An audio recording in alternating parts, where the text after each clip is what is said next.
ఈ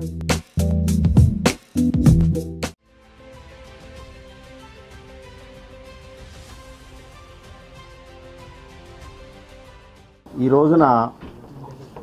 మంగళగిరిలో తిరిగి వైఎస్ఆర్ కాంగ్రెస్ పార్టీని గెలిపించడానికి మూడవసారి నేను తిరిగి వైఎస్ఆర్ కాంగ్రెస్ పార్టీలోకి జగన్మోహన్ రెడ్డి గారి దగ్గర చేరడం జరిగింది. పేదవాడు శాశ్వతంగా వాళ్ళ జీవితాల్లో సంతోషంగా ఉండాలి, పేదవాడు గొప్పవాడు కావాలి, ప్రతి మధ్యతరగతి కుటుంబంలో కూడా ఎస్సీ ఎస్టీ బీసీ మైనార్టీలు అందరూ కూడా వాళ్ళ జీవితాల్లో వెలుగులు నింపడానికి జగన్మోహన్ రెడ్డి గారు చేస్తున్నటువంటి కార్యక్రమాల్లో ఒక 2 నెలల కాలం పాటు నేను పక్కకు వైదొలిగినటువంటి పరిస్థితి నుంచి మళ్ళా తిరిగి ఆ జగనన్న బాటలో నడవాలి అని చెప్పేసి నేను నిశ్చయించుకొని తిరిగి రావటం జరిగింది. మనందరికీ తెలిసిందే, రాజశేఖర రెడ్డి గారి బాటలో నడుస్తున్నటువంటి జగన్మోహన్ రెడ్డి గారు ఇంకొక 20-30 సంవత్సరాల పాటు ఈ రాష్ట్రానికి ముఖ్యమంత్రిగా నిలబడగలిగితే, ప్రజలందరూ కూడా అండగా ఉంటే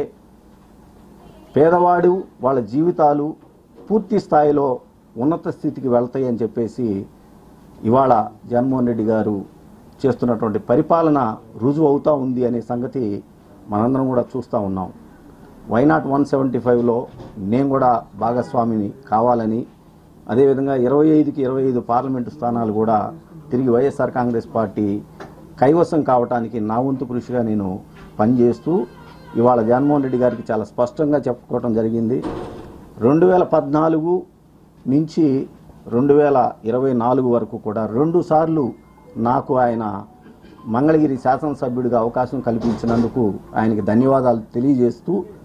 అన్నా మీరు ఏ అభ్యర్థిని మంగళగిరిలో మీరు ఇచ్చినా కూడా ఆ అభ్యర్థి విజయానికి పూర్తి స్థాయిగా అన్కండిషనల్గా నేను పనిచేసి ఖచ్చితంగా తిరిగి మూడవసారి మంగళగిరిలో వైఎస్ఆర్ కాంగ్రెస్ పార్టీ గెలుపుకి నేను పనిచేస్తానని చెప్పి చెప్పడం జరిగింది. ఇటువంటి పరిస్థితుల్లో ఇక నుంచి అన్నకి నేను చెప్పడం కూడా జరిగింది, పేదవాడికి ఏ విధంగా అయితే ఈ రోజున జరుగుతున్న అదే ప్రతిపక్షాలన్నీ కూడా చూసాం. 2009లో రాజశేఖర రెడ్డి గారి మీద ప్రతిపక్షాలన్నీ కూడా ఏకమయ్యి ఏ విధంగా అయితే మరి రాజకీయంగా వచ్చినాయో ఆ రోజున ప్రజలందరూ కూడా రాజశేఖర రెడ్డి గారికి అండగా నిలబడ్డారు. అలాంటి పరిస్థితి మళ్ళా తిరిగి ఈ రోజున వస్తూ ఉంది. ఈ రాష్ట్రంలో పేదవాడికి మంచి జరగకూడదు, మధ్యతరగతి వాడికి ఎవరు అండగా ఉండకూడదు, మధ్యతరగతి వాళ్ళు ఎస్సీ ఎస్టీ బీసీ మైనార్టీలు ఎవరు కూడా రాజకీయంగా ఆర్థికంగా సామాజికంగా ఎదగకూడదు అని చెప్పేసి ఈ ప్రతిపక్షాలన్నీ కూడా చేస్తున్నటువంటి ప్రయత్నాన్ని తిరిగి ఎండగట్టాలి, వాటికి ఎదురుగా నిలబడాలి అని చెప్పేసి భావిస్తూ జగన్మోహన్ రెడ్డి గారి సారథ్యంలో అన్కండిషనల్గా పనిచేయడానికి, అదేవిధంగా మంగళగిరిలో మళ్ళా చెప్తా ఉన్నాం, తిరిగి 2024లో కూడా నేను వైఎస్ఆర్ కాంగ్రెస్ పార్టీ అభ్యర్థి గెలుపుకి నేను కృషి చేస్తాను, పనిచేస్తానని చెప్పి తెలియజేసుకుంటూ, 19లో ఒక ఓసీ చేతిలో ఏ విధంగా అయితే తెలుగుదేశం పార్టీ నారా లోకేష్ గారు ఓడిపోయారో రాసిపెట్టుకుండి, మళ్ళా 24 ఎన్నికల్లో బీసీ సామాజిక వర్గానికి చెందినటువంటి అభ్యర్థి చేతిలో నారా లోకేష్ గారి ఓటమి ఖాయం అని చెప్పేసి ఈ సందర్భంగా తెలియజేసుకుంటా ఉన్నాను.